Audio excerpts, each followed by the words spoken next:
The Honorable Speakers of the National Assembly and Senate, the Honorable Members of the National Assembly and Senate, the Chief Justice and the leadership of the Judiciary, Cabinet Secretaries, Your Excellencies, distinguished guests, fellow citizens, ladies and gentlemen.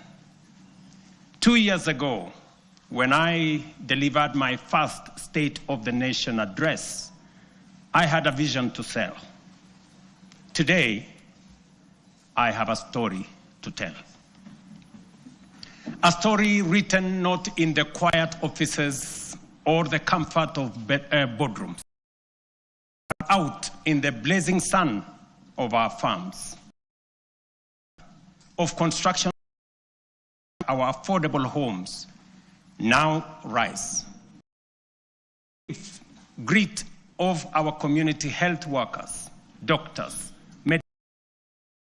who refuse to surrender in the quest for universal health coverage. It is written in the steady hum of our factories, determination of and finance their vision through the Hustler Fund, in the courage of our young people working on housing sites, in the Climate Works program, in the digital ecosystem, and in the bravery of those who, looking beyond our borders, have sought livelihoods abroad to sustain families back home. A story of sacrifice, a story of sweat, a story of progress that has not come easy. It is a story you can see in the numbers, feel in the homes, and trace in the lives transformed across our republic. A story whose facts are available for all to examine, except perhaps for the cynical who have no facts. Today, the evidence is clear, evidence of promises made and promises kept. In just 3 years, we have built not monuments of words, but foundations of progress. And yet, even with these achievements, I am convinced that this is only but the beginning. Mr. Speaker, honorable members, as I prepared this address, I reflected deeply on the long road we have traveled as a nation. 62 years shaped by struggle, sacrifice, hardship, triumph, and milestones that have affirmed our spirit. From that reflection came one undeniable truth. We have made commendable progress, but Kenya still punches way below its true weight. This nation has the talent, the resources, and the spirit not just to improve, but to leap and to make the transition from a developing country to a developed one within our lifetime. That is why I speak today with full conviction that history has summoned this generation, our generation, at such a time as this, to a higher purpose. Some eras are shaped by events. Others are defined by the decisions a nation makes. And today, Kenya is called to make such a decision. The journey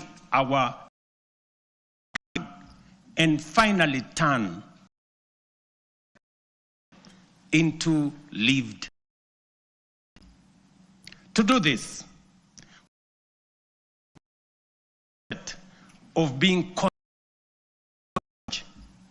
we must step beyond the familiar and the ordinary and reach with courage, clarity, and conviction for nothing less than excellence and greatness. Therefore, As we examine the achievements of the past 3 years, results that have laid a firm foundation for equality of opportunity and a nation where no one is left behind. Today, I will also place before you not just a vision, but a national project that is realistic, grounded, and entirely within our reach. A vision not just to grow, but to transform. A roadmap not merely to move forward, but to rise. To rise from developing to developed. To rise from potential to reality. To rise from promise to prosperity. To rise from the third to the first world. To rise finally into the Kenya we have long imagined. The Kenya we deserve. For long, our ambition was held hostage by small thinking and ordinary expectations. But that era must now be confined to the past. Today, we stand on the threshold of something far greater, a moment in which we can say that our parents dreamed of and what our children yearn for, we will accomplish in our lifetime. As we know, this is achievable because others have done it before.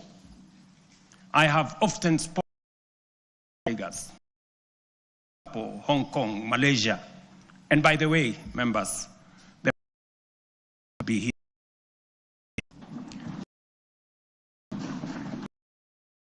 At independence, our people way. They had no extra. They were not. They simply had to make disciplined choices. They invested in their people, demanded excellence, and refused to be trapped in the limitations of their circumstances. They refused to make peace with mediocrity. Today, they stand as first world economies. If they could rise, so can Kenya. It can be done. Let me repeat. It can be done. Later in this address, I will set out the strategic choices, the reforms we will deepen, the sectors we will unlock, and the investments we will prioritize to move Kenya to the next level. I say all this not as a personal badge of honor, but as a recognition of what we have achieved together, the Kenyan people, in all arms of government and across all political formations. The last 3 years have not been easy. We have agreed, disagreed. Disagreements have carried great cost. Compromised, confronted hard truths, and we have endured storms invited.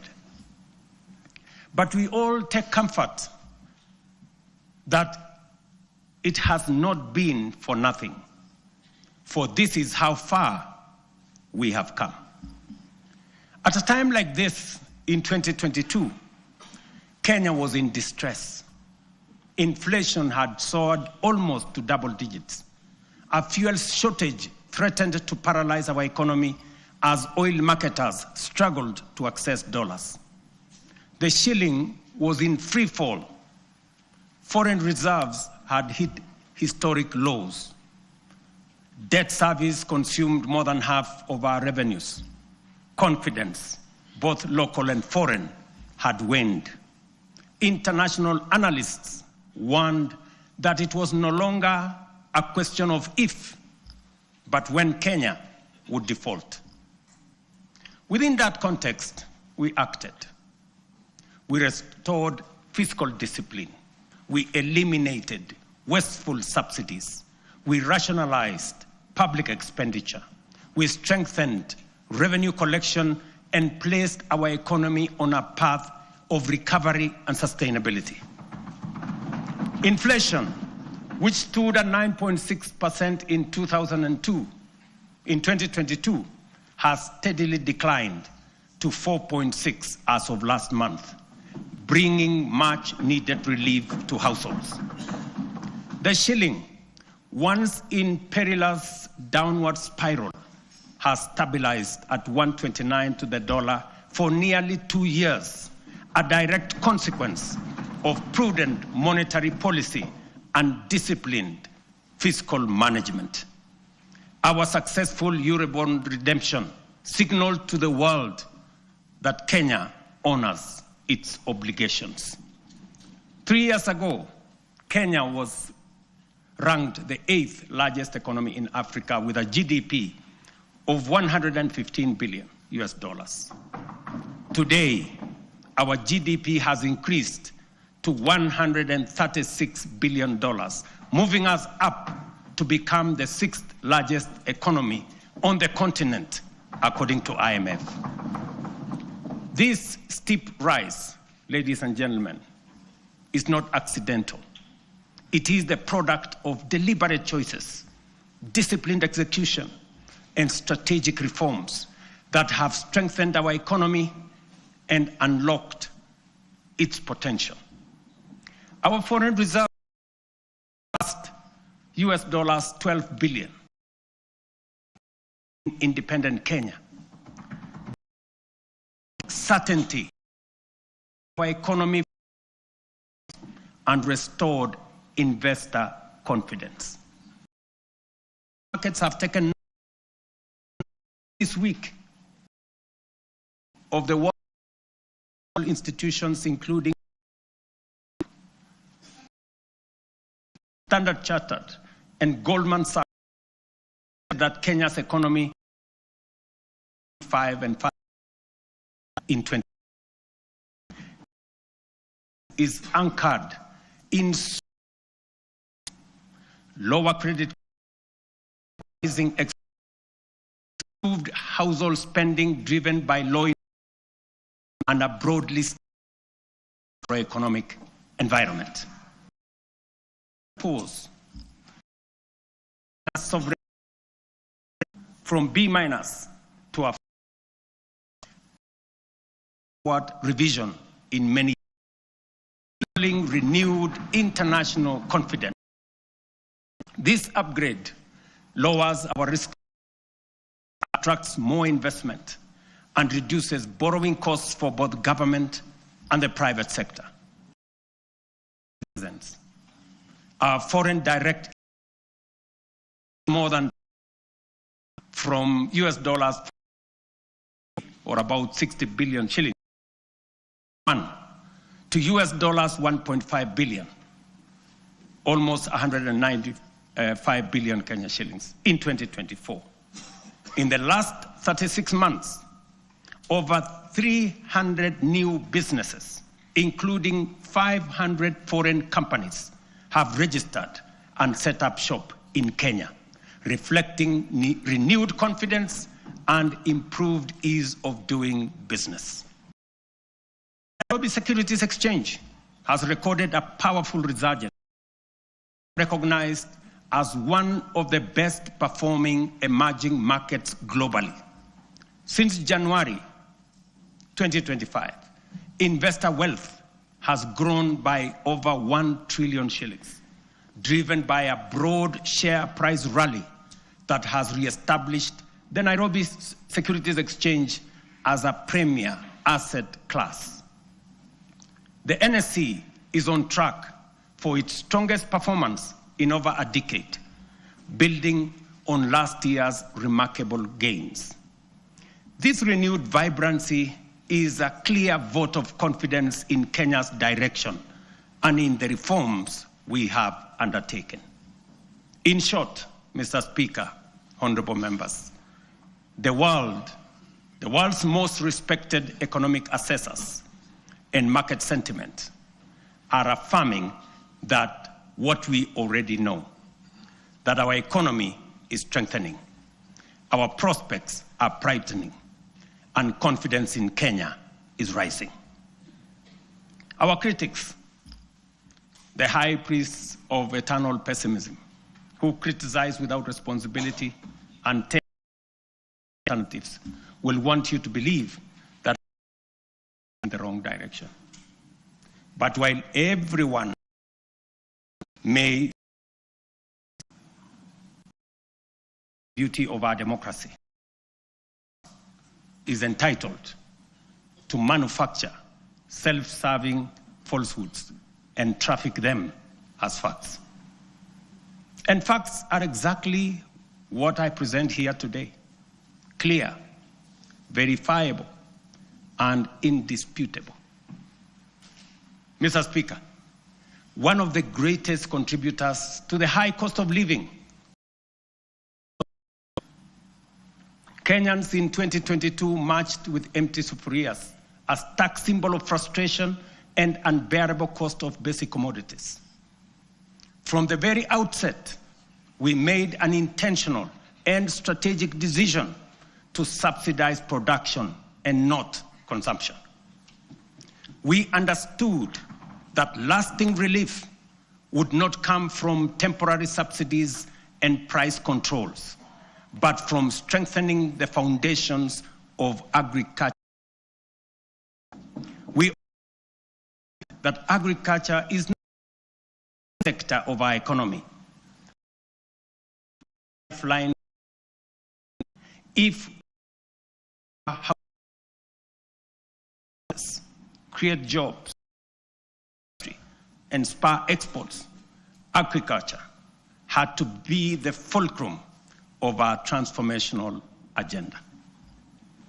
To organize the sector and improve service delivery, we launched an integrated digital platform to register farmers. In 2022, fewer than 300,000 farmers were on record. Today, over 7.1 million farmers are registered on the Kenya Integrated Agricultural Management Information System, giving us visibility to design scientific targeted interventions and eliminate extortionists, getaway brokers, and drive out cartels and middlemen. This has enabled us to implement the fertilizer subsidy program at scale.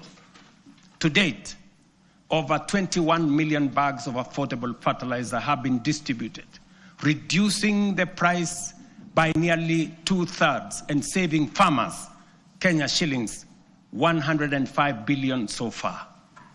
This year alone, we delivered 7 million bags of fertilizer and 35 million kilos of certified seed. And next year in 2026, we plan to distribute 12.5 million bags across all the 1,450 wards, ensuring every farmer has access to affordable inputs. The impact has been phenomenal. Productivity in all our agricultural sectors has gone up. National maize harvests have risen from 44 million bags in 2022 to 67 million bags in 2024, setting the stage for a historic harvest this year of 70 million bags. The results are visible in markets and homes.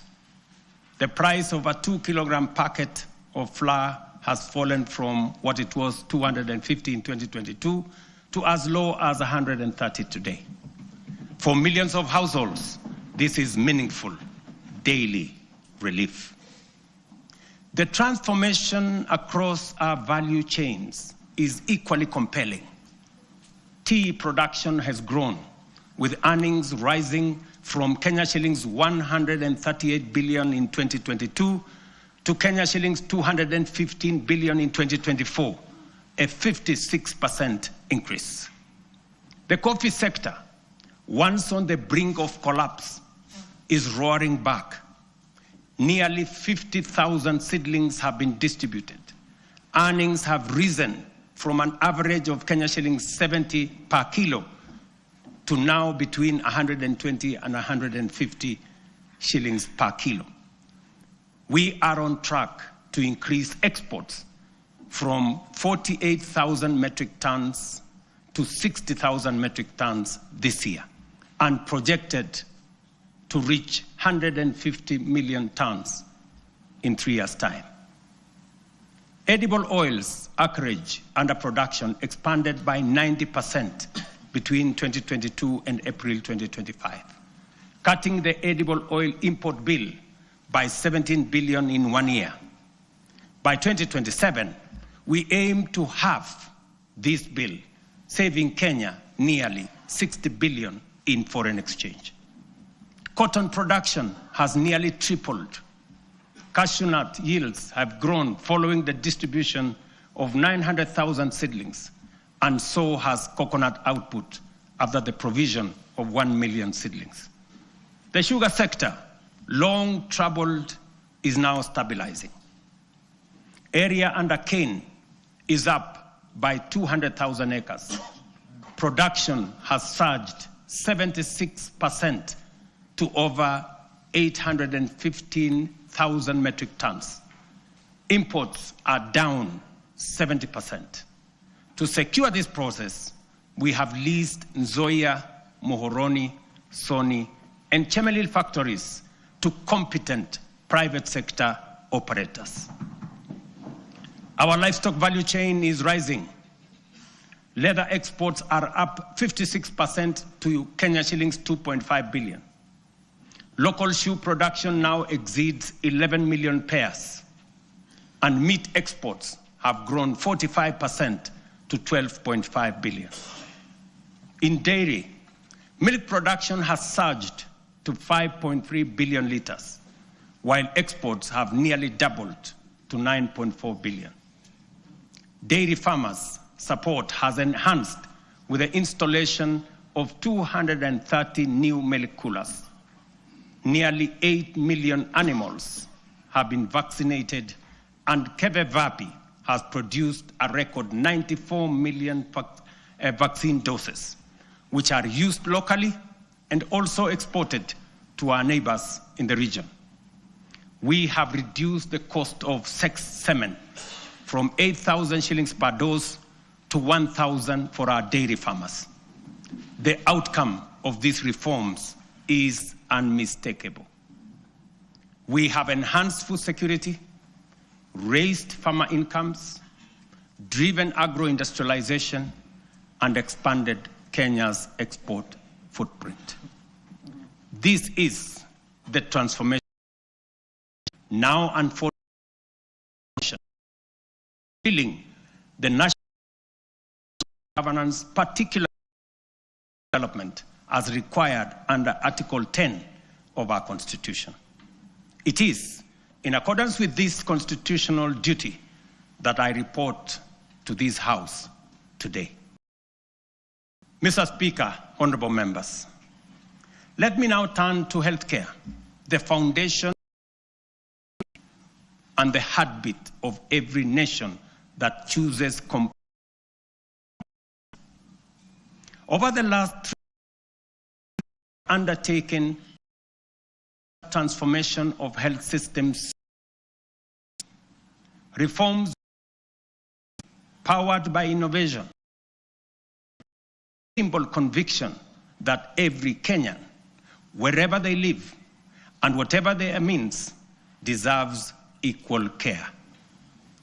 27 million Kenyans are now registered in SHA, more than triple the number ever reached by the former NHIF. This is a demonstration that leaving no one behind was and is not a slogan. It is a promise on course to fulfillment. Additionally, more than 10,000 health facilities across the country have signed in to serve under this new system. But honorable members, real health care begins long before patients reach a hospital. That is why in September 2023, we deployed 107,000 community health promoters, the largest primary health workforce in our history, trained, equipped, and present in every ward in all our 47 counties. Their impact has been extraordinary. Consider 3 statistics. 8.9 million households have so far been visited. 9.9 million diabetes screenings have been done with 134,000 cases diagnosed. 6.5 million hypertension screenings have been conducted with 305,000 cases confirmed.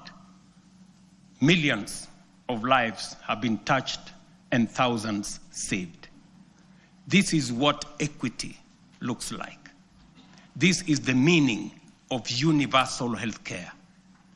This is leaving no Kenyan behind indeed. Behind these numbers stand the community health promoters, quiet, devoted, tireless, heroes of this new era. Today, we honor them. We thank them. To them, we say Kenya is healthier because of you. Mr. Speaker, when I promised that those unable to pay would be supported by government under UHC, the cynics scoffed as usual. Today, we are paying premiums for 2.3 million vulnerable Kenyans, including orphans, widows, the elderly, and those without income, because for them, healthcare is not a privilege. And I must commend members of this august House who have stepped in to support vulnerable families in this gesture. We are also modernizing hospital equipment through the National Equipment Service Project, replacing the old MES model that burdened counties with heavy upfront costs.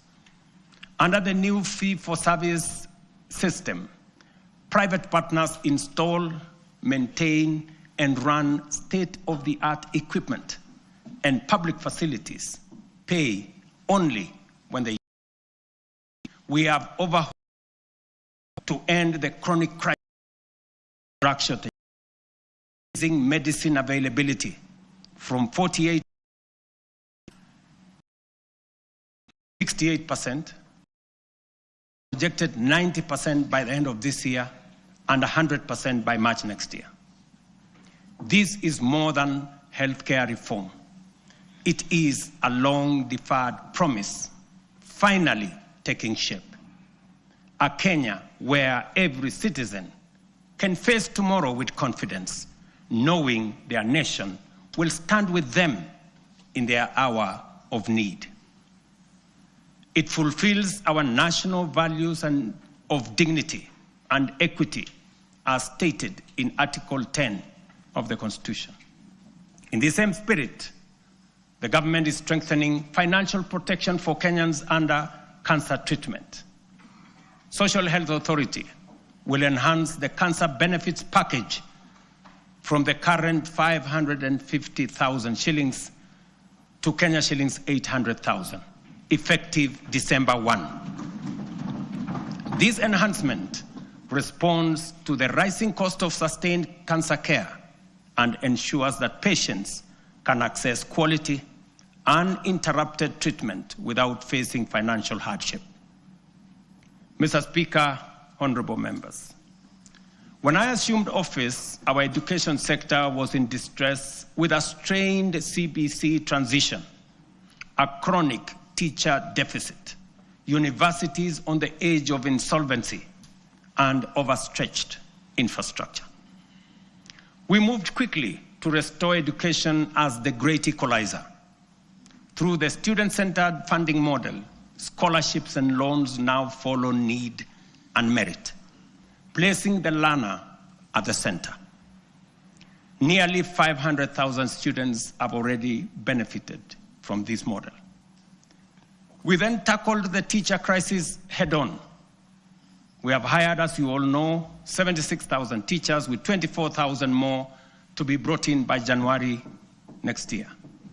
That will translate to 100,000 teachers in 3 years, an achievement unmatched in the history of our country. Together with the national government CDF, we have delivered 23,000 new classrooms and 1,600 laboratories are under construction, easing congestion and giving CBC the dignified facilities it requires. TVET has become the engine of practical skills. Enrollment from 341,000 to 718,000 Kenyans embrace engineering, ICT, modern agriculture, design, and the trades that power a modern economy. In strengthening education,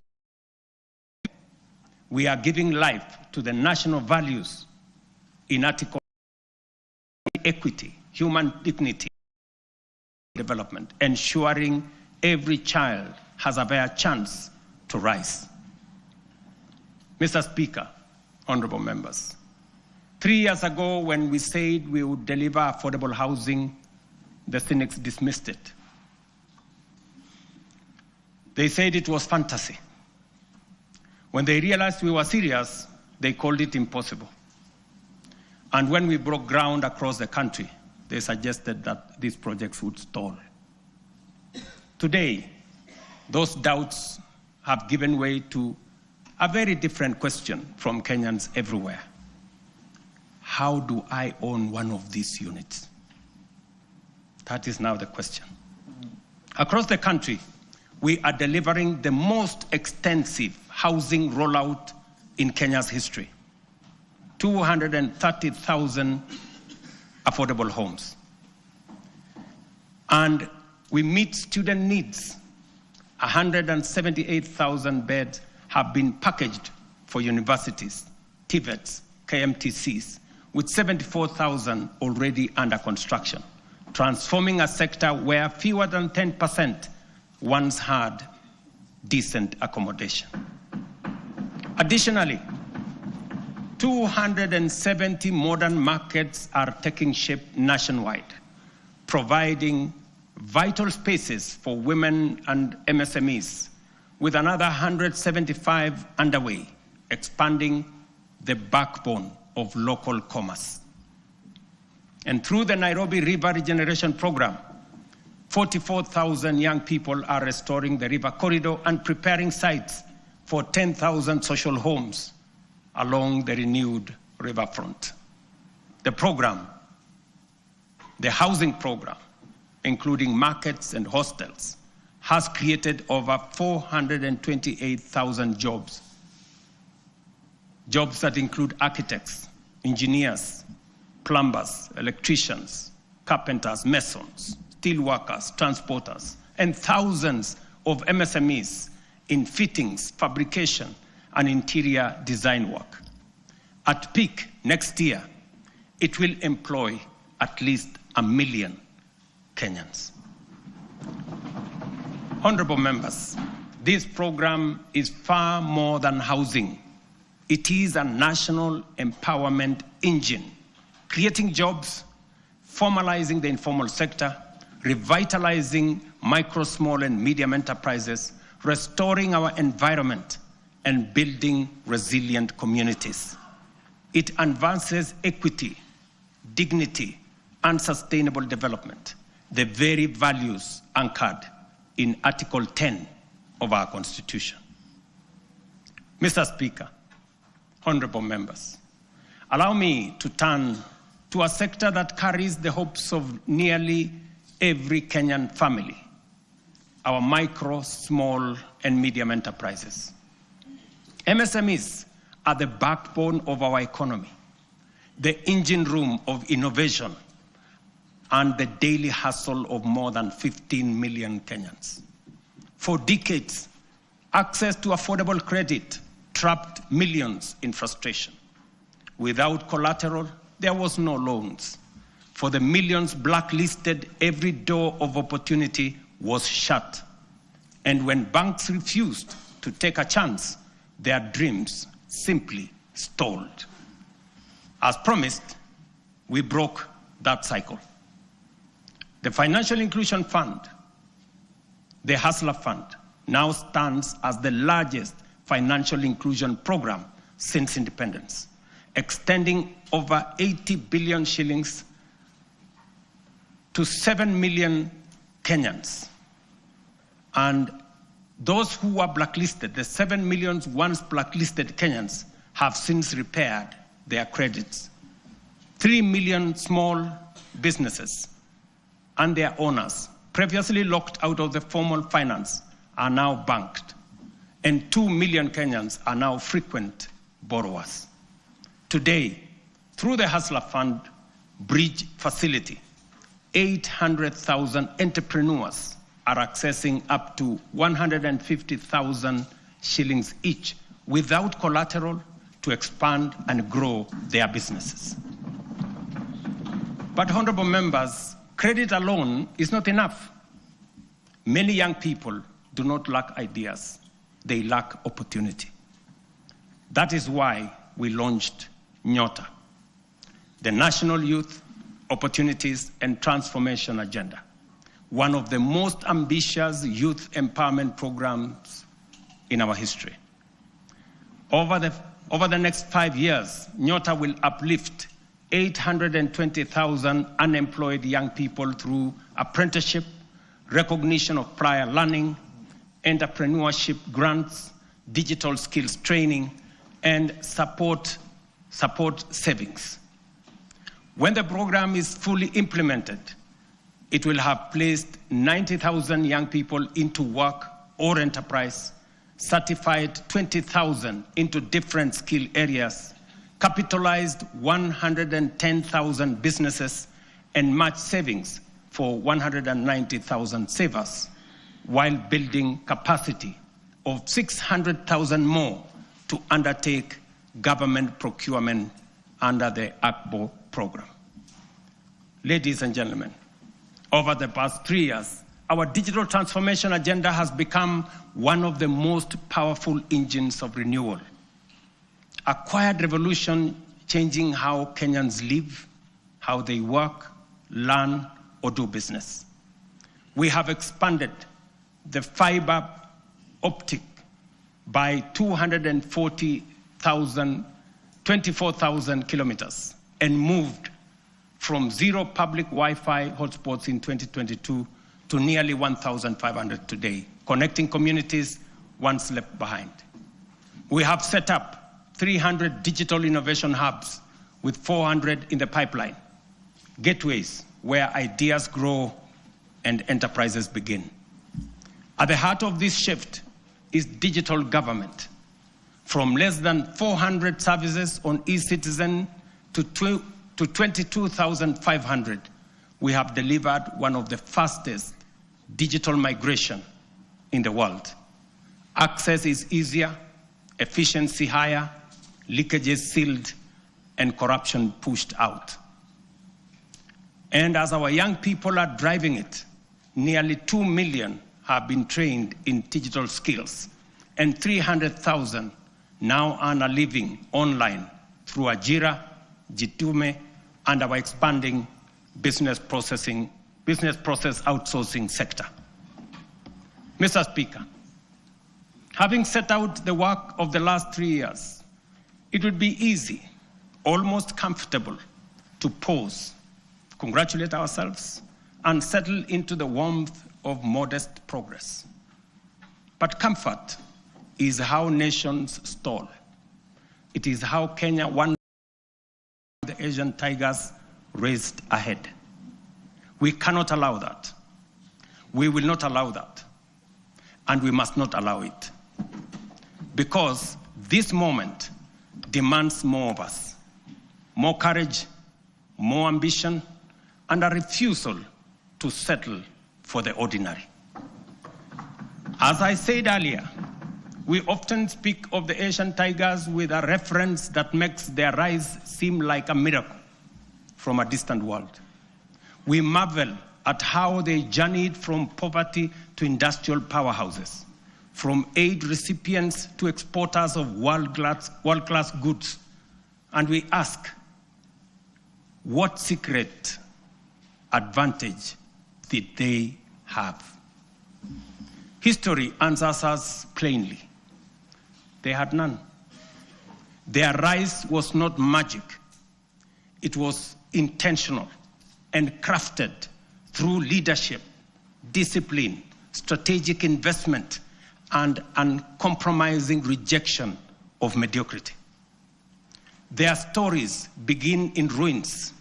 The example of post-war Japan, with barely 2,000 kilometers of paved road, and South Korea, whose GDP per capita was nearly identical to Kenya's at independence.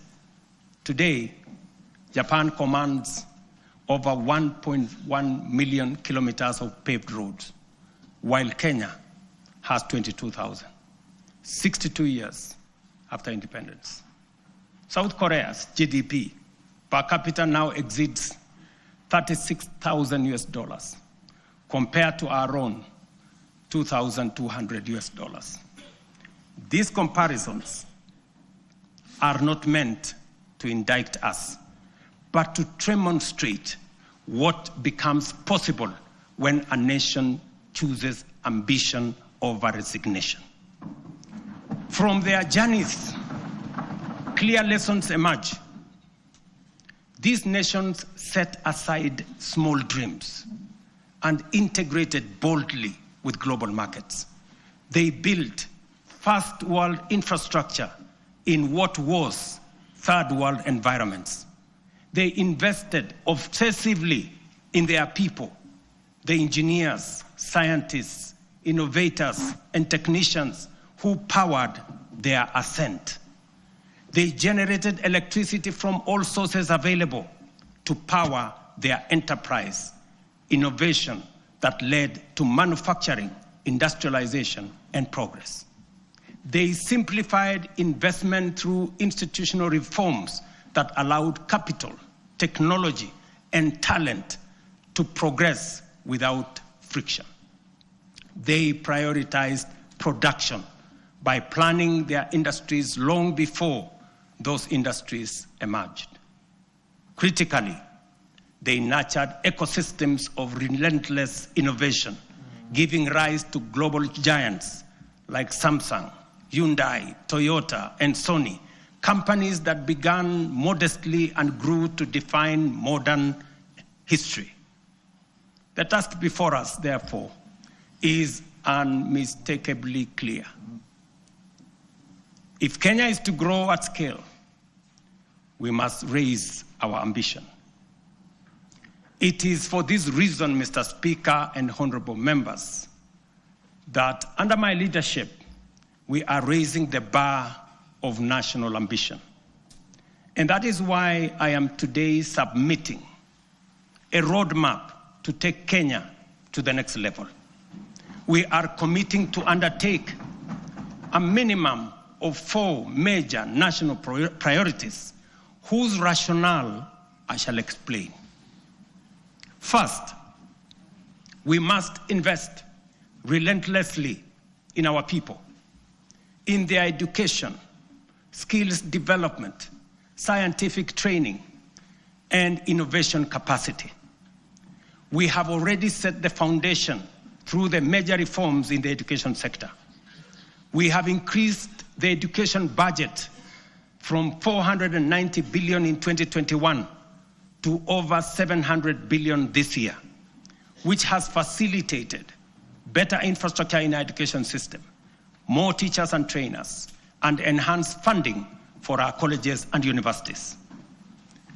I have reorganized government departments to establish a dedicated State Department for Science, Research, and Innovation to support the urgent need to scale up STEM courses in our education system, strengthen innovation, promote research, and create a pool of high-level professionals in engineering and science.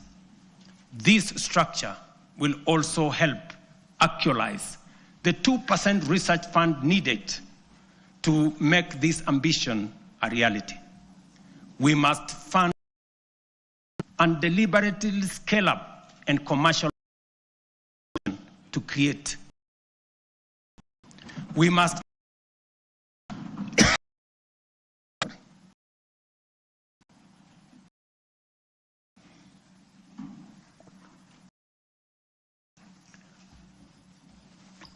actualize the National Research Fund, moving from the current 0.8% of GDP to 2% of GDP. This leaves us with a shortfall today of 180 billion. Progressively, we should grow the fund to 1 trillion over the next 10 years. We will mobilize domestic public resources, private investment, venture capital, and other private sector financing to drive this effort, because no nation rises above the abilities of its citizens. Let me repeat that. Gentlemen and ladies, no nation rises above the abilities of its citizens. And we must promote a culture of enterprise so that Kenyan companies can cross borders. The example of Safaricom's M-Pesa, growing from a local solution into a global financial platform, serving more than 70 million customers in 170 countries today. This demonstrates the possibilities we can unlock. Secondly, we must turn around our economy from a net importer to a net exporter of products, goods, and services. The most urgent being imports of food products that cost us 500 billion shillings every year. Just imagine. We are importing maize, wheat, rice, edible oil, to Kenya at a cost of 500 billion shillings every year. As I mentioned earlier, we have already made interventions to reduce imports of maize, sugar, edible oils, rice, wheat, but our efforts are undermined by the natural limits of rain-fed agriculture. We can no longer allow the clouds to determine whether our people eat or not. We are able to produce enough for domestic consumption and exports. Expanded modern irrigation is now necessity and the only path forward. We are endowed, ladies and gentlemen, honorable members, with arable land, yet we all know only 15% of Kenya can support rain-fed agriculture. And this limited area is what we have relied on to feed the entire nation.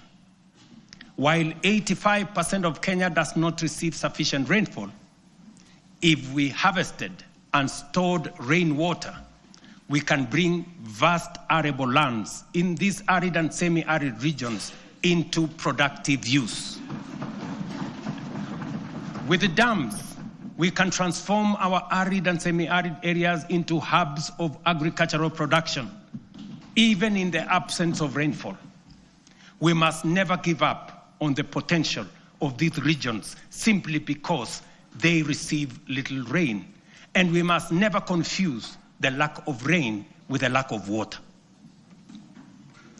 This is why we must build at least 50 mega dams nationwide, alongside 200 additional medium and small dams and thousands of micro dams to collect and store water, not only to secure our food supply, but to bring at least 2.5 million additional acres under irrigation within the next 5 to 7 years. Therefore, the commitment to harvest and store water is not simply about food and water security. It is a strategic, nation-shaping investment, one that underpins our aspiration to be a net exporter of agricultural products underpins economic independence, rural prosperity, and sustainable development. The Ministry of Water and Sanitation and Irrigation, alongside all relevant agencies, have already mapped out precise locations of these dams. These projects span the breadth of our republic. Sorry. From the High Grand Falls, a mega dam on River Dawa in Mandera, Isiolo, Pasalinga Dam, Yata in Machakos, Singli Canal in Garissa, Soin Koru in Kisumu, Rumuruti in Laikipia, Thochi in Embu and Tharaka, Lowat in Turkana, Mahoya Dam, Stradling, Nyeri and Kirinyaga, Narosra in Narok, Aror in Elgeyo Marakwet. Others include Ndarugu in Kiambu, Kokwanyo in Homa Bay, Rare in Kilifi, Tongaren in Bungoma, and many more strategic sites nationwide.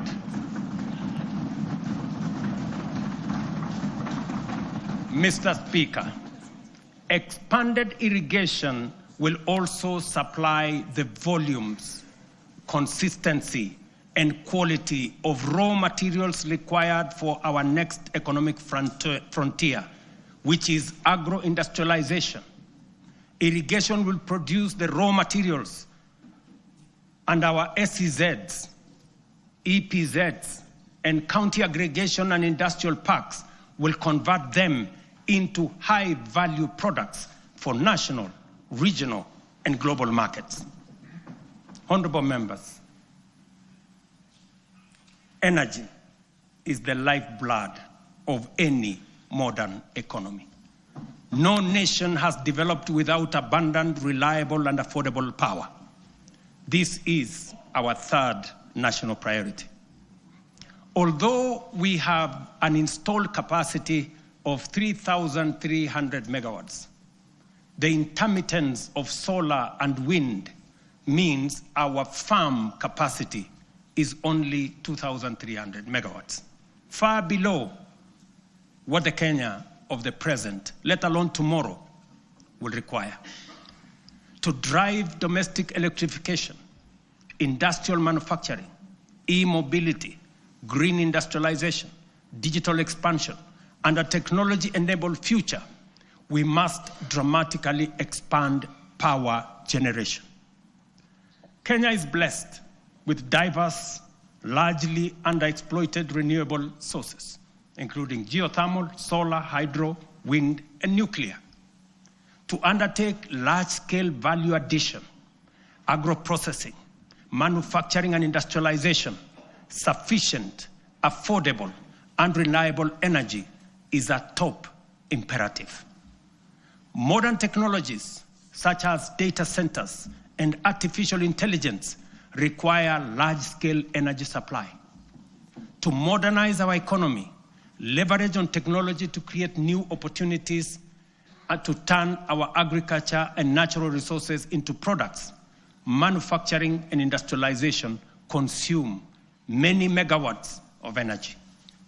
As a result, we have to generate an additional 10,000 megawatts in the next 7 years, so as to move our country to the next level and undertake the transition necessary for our growth.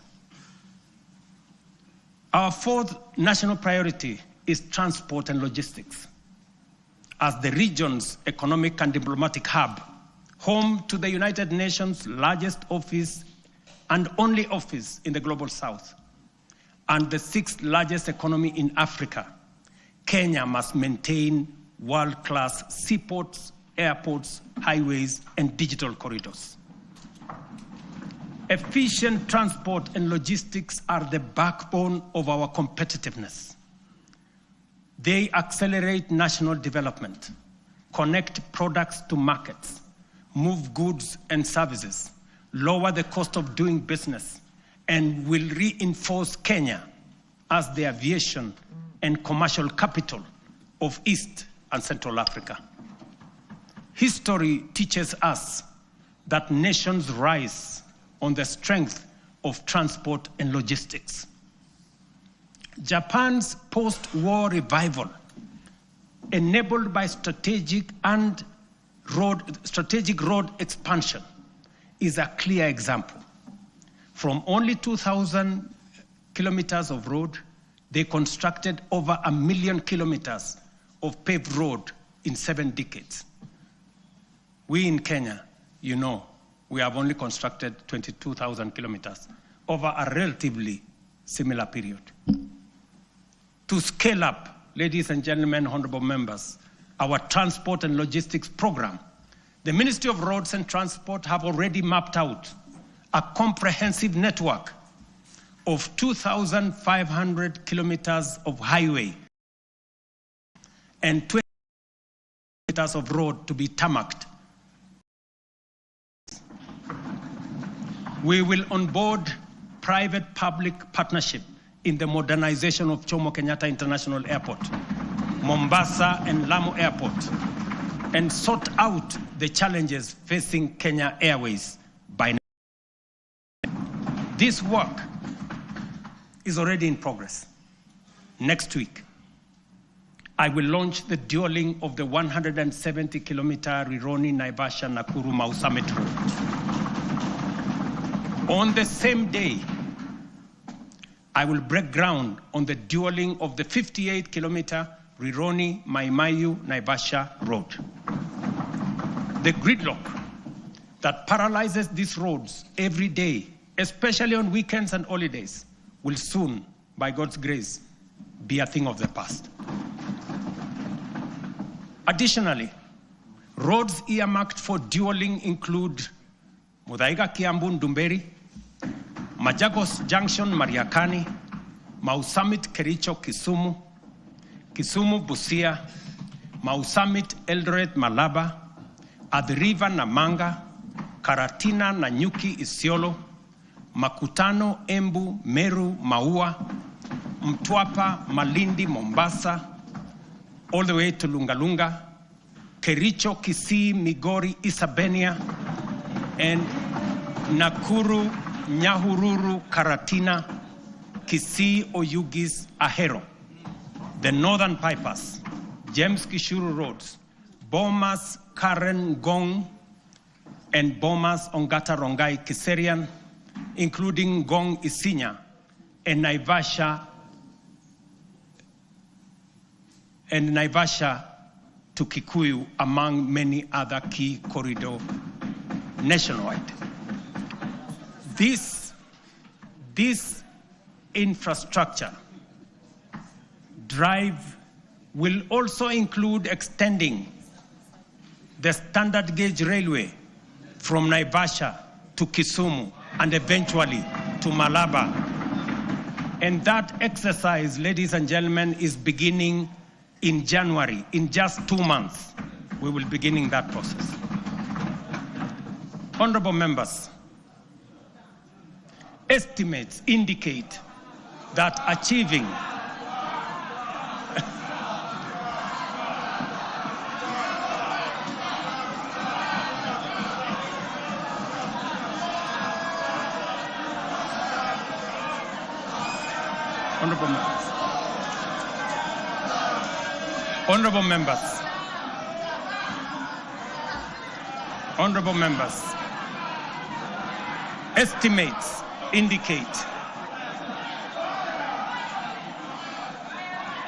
Honorable members,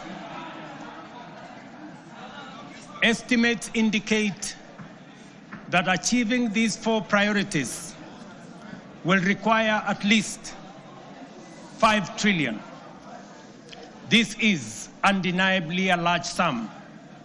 Some may see it as unrealistic, even audacious, for a country like ours. But allow me to recall President John F. Kennedy's words in 1962 as he rallied America to reach the moon. And this is what he said, and I quote, "We choose to go to the moon in this decade and do the other things, not because they are easy, but because they are hard. Because that challenge is one we are willing to accept. one we are unwilling to postpone.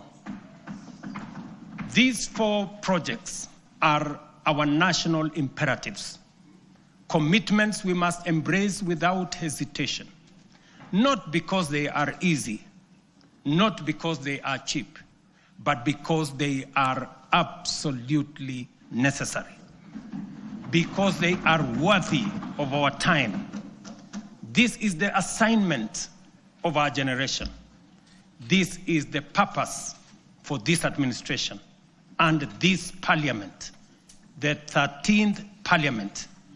And this is the moment we must rise up to.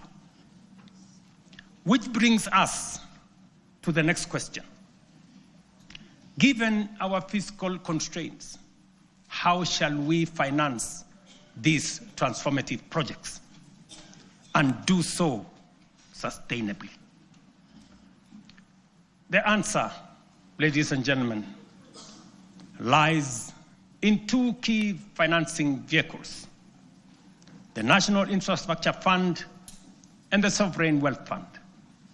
As noted earlier, our development ambitions require sustained, large-scale investment in education, in roads, in energy, water systems, logistics, transport, and digital network. Yet, our fiscal space is narrow. We cannot continue funding essential infrastructure through unsustainable borrowing and burdening taxpayers with additional taxes. But neither can we afford to postpone these imperatives without risking our future.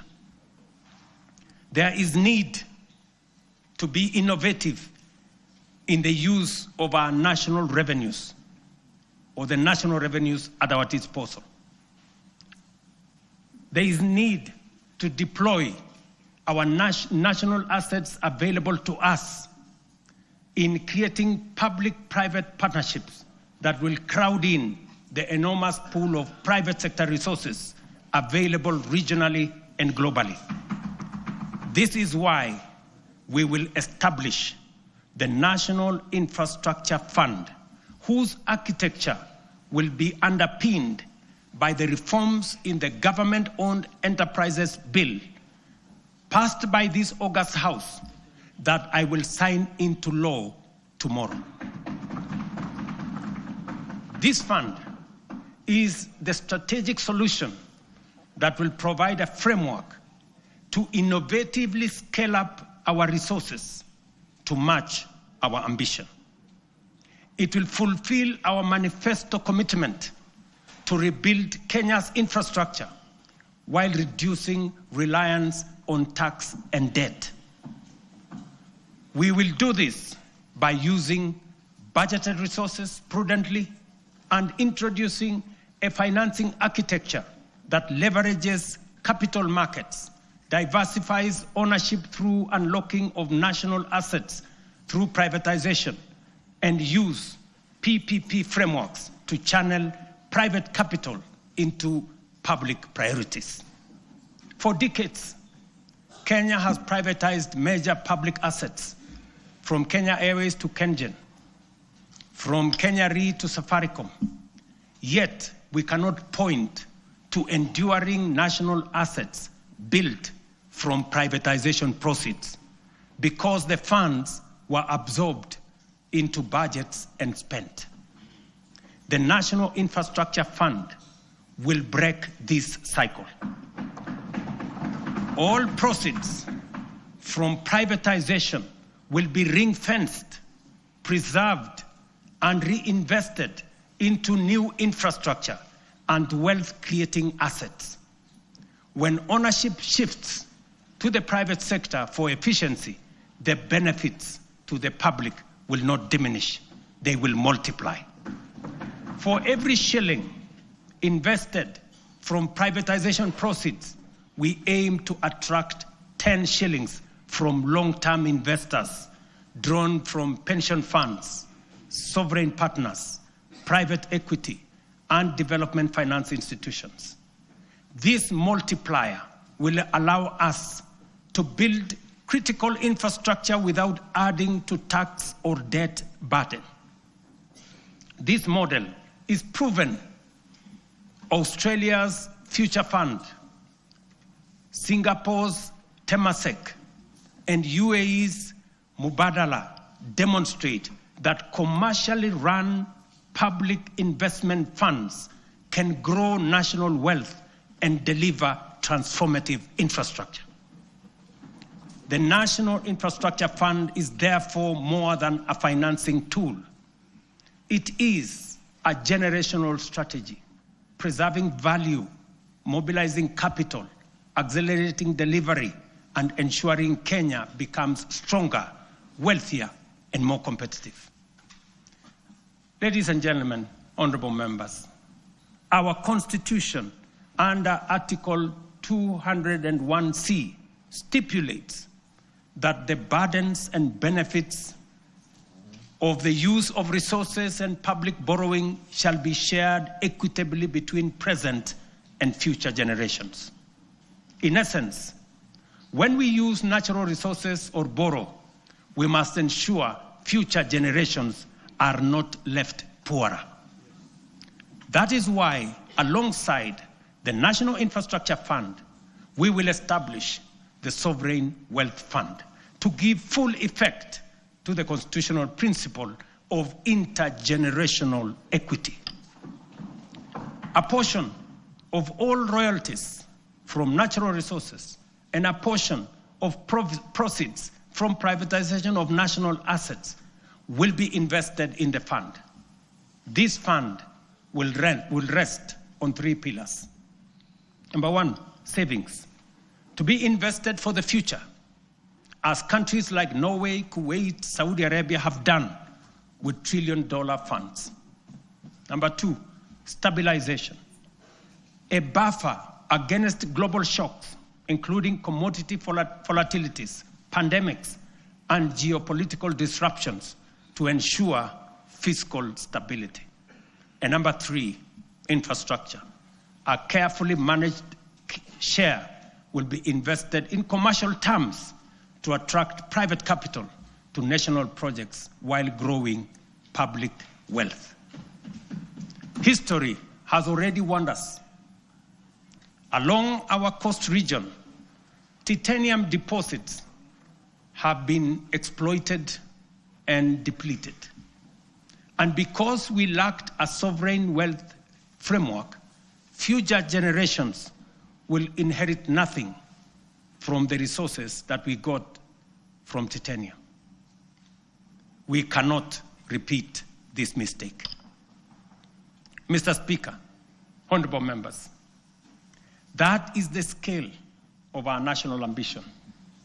This is the blueprint for financing it prudently and responsibly. To shape this vision, I have engaged sincerely with leaders across the political spectrum.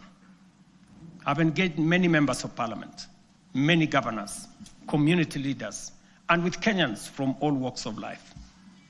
I discussed this vision with the late Right Honorable Raila Amolo Odinga in the presence of Professor Anyang' Nyong'o, who reminded me that no nation has industrialized without roads, energy, and food security. I have engaged former President Uhuru Kenyatta, who emphasized the necessity of scaling up infrastructure investments. Honorable members, allow me to express profound gratitude to the 13th Parliament for your outstanding contribution, your foresight, your consistency, focus, and commitment on what is good for Kenya. The progress made in the last 3 years would not have been possible without your legislative agility, principled oversight, and commitment to national interest. When the history of this generation is written, this House, the 13th Parliament, will occupy a full and proud chapter. Your decisions are recorded not only in debates or statutes, but in the lives lived, progress of every Kenyan that has been achieved. For this, I extend my deepest gratitude and appreciation. I also extend heartfelt thanks to hard-working Kenyans who have diligently fulfilled their civic duty to the nation, giving life to the constitutional values of equity, social justice, and sustainable development. You Kenyans have shouldered the weight of nation building. Future generations will feel the impact of your sacrifice, and they will honor you as the generation that helped change the trajectory of our republic. As I conclude, I reiterate that those of us in leadership must bear in mind one critical lesson. Leaders are not ultimately judged by the vision they carry, or the statements they make, or the mantra they repeat. They are judged by the actions they take, the values they generate, the difference they make, and the impact they leave in the lives of the people. Mr. Speaker, honorable members, let history record that this generation refused to be timid, that we chose ambition over fear, action over excuses, and progress over false comfort of low expectation. Let it be said that when Kenya stood at crossroads, we reached for the higher path. The work ahead is formidable, but so is the Kenyan spirit. This is our moment to lift Kenya to the next frontier. This is our moment to shape a nation worthy of its promise. This is our moment to rise.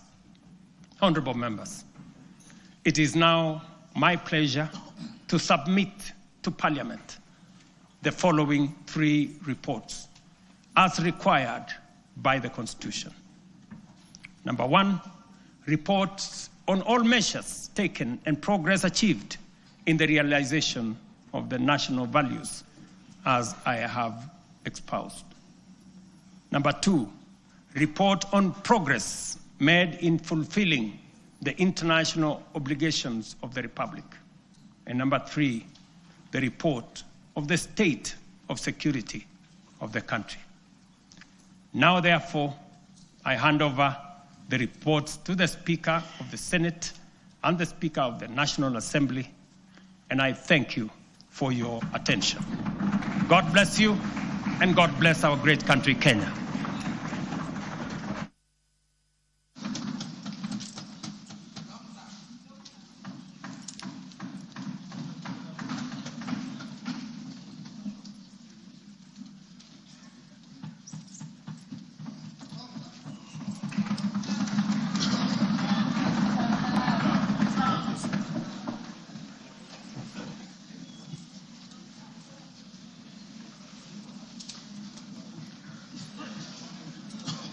Honorable member.